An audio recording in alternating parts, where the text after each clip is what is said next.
I'm Jon Schwartz, you're watching House Hack Los Angeles, and we're headed up to the valley for another House Hack property tour. Today we're going to Winnetka to check out a single family home plus ADU house hack. While we're driving, I'm going to take a second to talk about the advantages of house hacking a single family home plus ADU over house hacking a duplex. As I see it, there are two big advantages to house hacking a single family home plus ADU over house hacking a duplex. Though house hacking a duplex does have advantages of its own. The first big advantage to house hacking a single family home plus an ADU is the lower down payment requirement on a conventional loan. You can buy a single family home with a conventional loan with as little as 5% down. If that single family home has an ADU in the back, your minimum down payment is still just 5%. So you can effectively buy 2 units with a 5% down payment on a conventional loan. If you buy a duplex with a conventional loan, the minimum down payment requirement is 15%. Now I know you can get around this by doing FHA financing, which has a minimum down payment of 3.5%, regardless of whether you're buying a single family home or a single family home plus ADU or a duplex. However, conventional financing is a lot easier than FHA financing. I'm in the middle of a situation right now where the FHA financing is seriously complicating the deal. Conventional financing, if it's doable, is much more advantageous. Secondly, what I have found with most single family home plus ADU scenarios is that the units are different sizes. Generally speaking, you'll have like a 3-bedroom house up front and then a 1-bedroom or a studio ADU in the back. Now, if you're single or even partnered, but you don't have children yet, and you can tolerate a studio or a 1-bedroom for the next couple of years, this is a great option because you can rent out the house at the front of the property and collect more rent. Conversely, if you're married with kids like I am, but you still want a house hack, you can live in the front house and rent out the back house so that you're able to house hack without really sacrificing your quality of life whatsoever. In this case, the client that I'm visiting this property with is a single guy. He's pretty young, so he would live in the ADU and rent out the front house. So the front house is a 3-bed, 2-bath. The ADU is a 1-bed, 1-bath. And I'm very curious to see this property for a couple of reasons. The first reason is that the property is on a pretty busy intersection, and I'm curious to see what it's actually like being inside the house. If there's too much traffic noise, that's a problem because it's gonna affect your ability to get a high quality tenant. Secondly, the pictures of the house make the house look a little wonky. So there's a question of how much work is required to get this house into good enough shape to be a good rental. A lot of things can be fixed. For example, if you ever see a property and you don't like the paint color, keep in mind that it's just paint. There's literally nothing easier to change than paint color. So in looking at this house, the question is going to be, is this wonkiness some quick fixes, or is this just an unrentable house? So once we get through this traffic on the 101, we're going to take a look at the house and then head back to House Hack HQ to take a look at the numbers. All right, so this is the busy intersection, and yeah, it was pretty loud. It was pretty busy. When we went inside the house, here's the house. You know, the noise gets a little quieter when you shut the front door, but there's no denying that we're one parcel away from the intersection of 2 4-lane roads. Anyways, coming inside, I was pretty excited about what I saw. The walls are in good shape. I noticed that the floor is the original hardwood flooring, which is great. It's more expensive to refinish this than to lay down new vinyl plank flooring, but it's worth it because it looks great. There's a fireplace in the living room, and we love that. Dining nook. Now this is the kind of kitchen I like to see because these cabinets are original wood cabinets. They can be sanded and painted and they look amazing. And this chipped tile countertop can be replaced. Replacing countertops is less expensive than you would think if you're isolating the work to just the countertops. Here's a laundry room with hookups. So this kitchen, I think, can be renovated for a relatively small price tag. Let's see, let's go to the guest bedrooms. Here's guest bedroom number 1. It's decent size, has a nice sized window. It's got a closet. Again, these hardwood floors are fantastic. Here is the bathroom. It's a good size. It's not amazing, but it can be upgraded with some inexpensive fixes. The tiles in the tub can be reglazed, a new vanity. Here's guest bedroom number 2. Nice big closet. That's really great.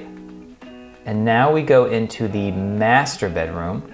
Don't know why there's a folding table set up, but when you turn around, this is what looked really weird in the pictures, was this weird space here. But what I see now is a closet. You can close over that space on the left and put a closet in, and then you have a master bedroom with a closet and a fireplace. It's a little bit small for a master, but it has the ensuite bathroom. Again, the bathroom can use a little bit of work just to modernize it, a new vanity. And then the bathroom comes into the laundry room behind the kitchen where we were just a few minutes ago. So we go out the back, and here's the ADU. There's a nice pergola right there, and you can see there's parking under a carport. There's another spot just outside the carport, but there's parking for 3 cars back here, 2 for the front house, 1 for the ADU. When we come into the ADU, which by the way was just newly renovated, it was probably a garage before this, but you can see it's nicely and newly done. There's this great shower surround in the bathroom. The floors are poured concrete, which was a little bit cold while we were there, but you lay down some rugs, it'll be great. The kitchen is a nice compact kitchen. Yeah, imagine like an area rug right there. It would be nice. And the poured concrete has a nice modern aesthetic. Come into the bedroom. There's a good size window, but it's right up against the fence. There's a closet. You may have noticed the register over the window. That's the split mini AC system. I'll have something to show you at the end of our tour here. So we're gonna go out the kitchen door, and we're gonna turn around to where the external condenser for the AC should be, and it's missing. It was stolen apparently in the last couple weeks, as well as the tankless water heater were both stolen while this property was on the market. One more look at the house, and then one more look at the ADU, and we'll pop back to HQ.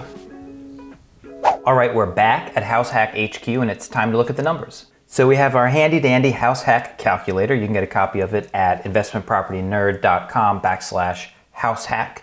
You can use it to analyze your house hack deals, and we're gonna use it right now to analyze this house hack deal. So this property is a single family residence with an ADU. Let's talk about how we came up with this rental number. So because we're buying the property vacant, current rents equals market rents. So how do we come up with these market rents? Well, let's come over to Rentometer. This is the tool that I like to use. It quickly gives you an average rent and a median rent. I like to use median rent. Let's talk for just 1 second about what median rent means. So the median is the halfway mark. It's the 50th percentile number. So if you have 20 comps to look at, the one right in the middle, that number 10 or 11 rental, what it is renting for, that's what median rent will be. It means 50% of units are going to rent for less, and 50% of units are going to rent for more. So if you're looking at a unit and you aren't doing your fine underwriting yet, you're doing your broad estimation, it's great to use the median rent for the area because there's a 50% chance you'll rent for more, and a 50% chance you'll rent for less, and a very large chance that you'll rent somewhere around there. However, this property is on a really busy intersection, so I decided not to use the median rent number. Instead, I'm using the 25th percentile number. That gives us a good buffer. Because the property is on that busy intersection, we probably can't achieve as high rents as we'd like. So let's underwrite with 25th percentile rents and see if the numbers work out. For the ADU, I will use median rents because that's a pretty good ADU. So I'm going to change beds to 1 and baths to 1, hit analyze, and I get back 1950. So coming back to the house hack calculator, we have 2870 and 1950 as our market rents. That's the 25th percentile for the front house and the median rent for the 1-1 ADU. Looking at purchase information, we have $720,000 for the purchase price. Now this is $45,000 below list price. Why am I underwriting this at $45,000 below list price? Because the listing agent confided in me that the seller would accept this price. Let this be a lesson. If you're right now looking at properties without an agent, or even worse, if you're using a cheapo like Redfin agent because you want to save some money on the transaction, stop. You're gonna save money. You're gonna find a better deal if you're working with a good agent. So find a good agent and work with him or her. I'm imagining a conventional loan scenario. So we have 5% for the down payment, and we're gonna plug in a 3% interest rate because that's where par rates are right now. I'm also estimating $30,000 for the renovation budget. I think this is a pretty healthy budget for this property. As I mentioned, the floor, which is beautiful, needs refinishing. And that's kind of expensive, $5 or $6 per square foot.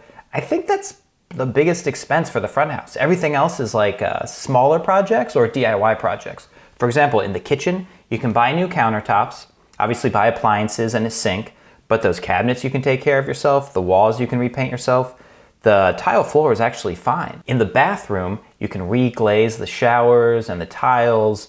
You can hire a plumber to install a new vanity, and you can do all the painting yourself. So you can come up with discrete projects that are less expensive than, hiring a general contractor to do the whole interior, and then you can take on a lot of the work yourself. With that in mind, I think $30,000 is a very healthy budget to bring this home back to life. Looking at forced equity, this isn't really an equity play. I think if you take the purchase price of $720,000 and you do $30,000 of work, the property will be worth at least $750,000, but I haven't really done the work of figuring out exactly what the equity will be when the property is in move-in ready shape, so we're just not going to address it. Coming down to the pro forma, you have $2,870 of income from the front house. Here's your mortgage payment, $2,884. Taxes, because this is LA City, will be 1.27%. For insurance, I'm estimating 0.818%, which is about $108 a month. That'll come out to $1,200 plus per year, which is a pretty healthy insurance bill. Mortgage insurance premium, because this is a conventional loan, what I've seen with 5% down is 0.23% on the mortgage insurance premium. No property management fee, because we're going to manage this ourselves. Utilities at $60 for that front house. And this is just the water bill, of course. The front house will be paying its own gas and electricity. Maintenance and CapEx reserves at 8%. I think that's a healthy budget for Los Angeles. Other expenses, $100 a month. That's just for a gardener, for landscaping. And finally, 5% vacancy.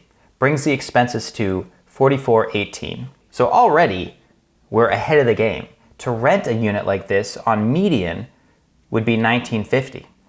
You'd be living in this unit for $1,548. But of course, because we're house hacking, it gets better from there. So of this $1,548, $1,174 is principal paydown. That's how much your loan is decreasing every month. And in fact, this number goes up a little bit every month. So if you subtract your principal paydown from the cash flow, you get what I call your rent equivalent, which is the amount of money that leaves your pocket and never comes back to you. It goes away, it vanishes into the ether. And that is $374. Now, imagine living in a 1-1 in Winnetka for $374. It doesn't happen outside of house hacking. Finally, there's the appreciation component. Now, I've said this before, I'll say it again. Appreciation is not guaranteed. It's not linear. It's not like you actually get a certain amount of money every month.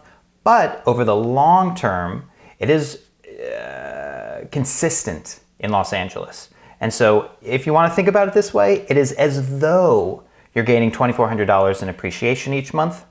Subtract your rent equivalent from that, and your net worth is actually going up to the tune of $2,000 per month while you're living in the ADU on this property. All right, let's go to the projections. So here's one thing that I love about this property. You can move out and experience cash flow any time. This is the gold standard for house hacks. If you can move into a house hack in Los Angeles and move out whenever you want, and the property will be paying for itself and providing you a little cash flow, that's great. That's fantastic. And I want to show you something else. So right now the projections are set up such that you're not paying a property management fee after you move out.